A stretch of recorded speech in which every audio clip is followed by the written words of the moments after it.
Hey guys, it's Ms. Hurst and Ms. White again. We're going to go ahead and do section 2.4 in your textbook, deductive reasoning.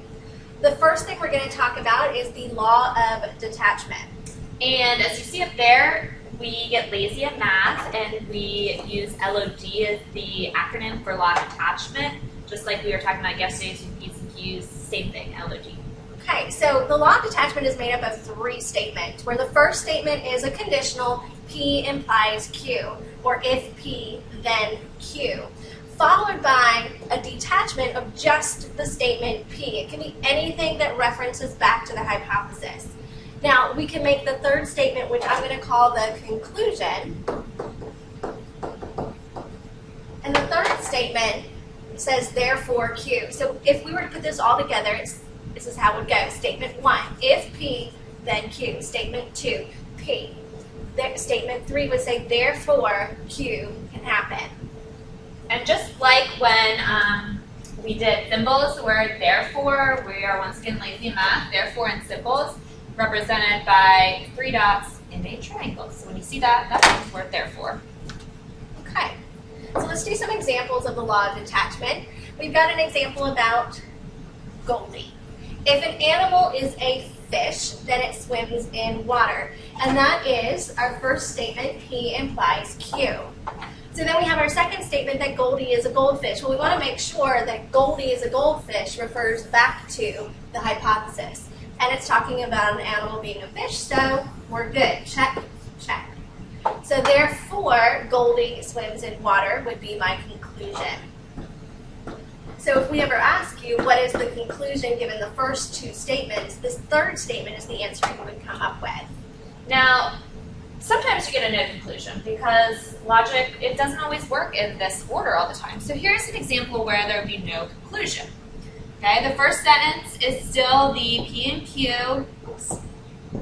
If an animal is a fish, then it swims in water. So here's our P statement, here's our hypothesis, here's our conclusion, P and Q.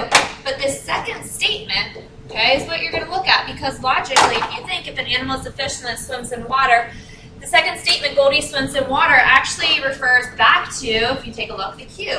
Well, if you're not thinking about P's and Q's, let's just process this for a second. If an animal is a fish, then it swims in water.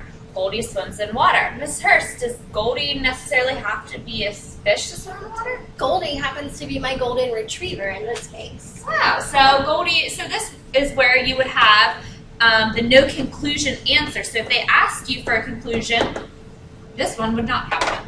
So if you can come up with a counter example like I just did about the golden retriever, then we know that it's not a valid argument or a valid conclusion. All right, so let's talk about the second law for today, the law of syllogism, which is just a lot of fun to say, also abbreviated by LOS. Okay, so we had LOD for detachment, LOS for syllogism. And again, this is 3 statements. Statement 1 is going to be the exact same, if P, then Q. Statement 2 is going to be another conditional statement, Q implies R. Notice we've got Q here and here. Okay, so it ends the first statement and begins the second statement. Our conclusion is going to be that P implies R. So it's like we're cutting out the middleman. Q is gone, and we go straight from P to R. And if they're asking you, is this LOS or LOD, I tell you guys to, sometimes an easy way is to look at that second sentence because in LOS, you're getting, another if-then statement. In LOD, it's just, the P, the hypothesis part. If you guys can think about your algebraic properties, this one should most closely resemble your transitive property. So syllogism and transitive are almost the same thing. We're just referencing different ideas when we talk about them. And typically you see transitive as A equals B, then and if you have B equals C, therefore, then A equals C. So it's kind of the same idea, just with thens and P's and Q's. All right, so let's put this into action. Okay, so again, in symbols, we have P implies Q, Q implies R, therefore P implies R. And you can see this with a therefore in front of it, but it's not always there. So let's see if we can come up with a valid conclusion for this particular set of statements. Statement 1, if Mary goes to the store, then she will stop at the post office. Notice we've identified P as our beginning statement and Q. so the second statement says if Mary stops at the post office, then she will buy stamps. It's very important to know, does this statement right here match this statement right here? Well, they're both referencing stopping at the post office, so yes, this is, again, Q. Otherwise, we'd be in that position of no conclusion. So what happens after she stops at the post office? Then she will buy stamps. So think to yourself, can we come up with a P implies R statement? Hopefully this is what you came up with. If Mary goes to the store, then she's going to buy stamps. She will buy stamps. All right, so let's do some independent practice. So at this point, what we would like you guys to do is write this down on your own and see if you can come up with the answer. This is the way sometimes the questions are worded. Write the conclusion that follows the two given statements if there is one. So they give you 1 and 2. Go ahead and see if you can answer the conclusion.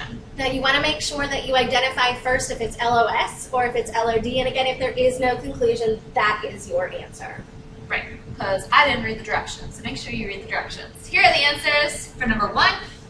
Answer, it is LOS, and if it rains, then the sun is hiding.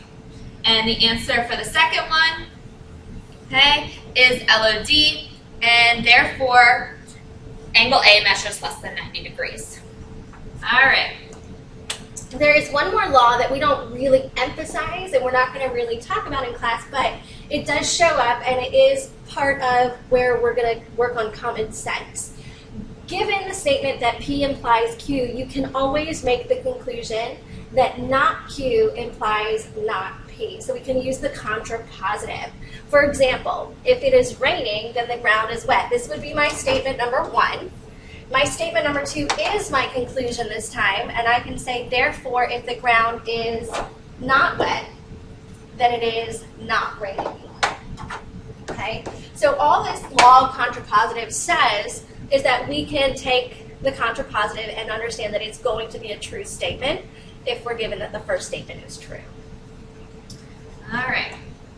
So that concludes section 2.4. We just want to remind you that on your schedule there is a quiz posed for Tuesday, but tomorrow in class we'll just go ahead and review 2.4 and maybe some 2.1 through 2.3.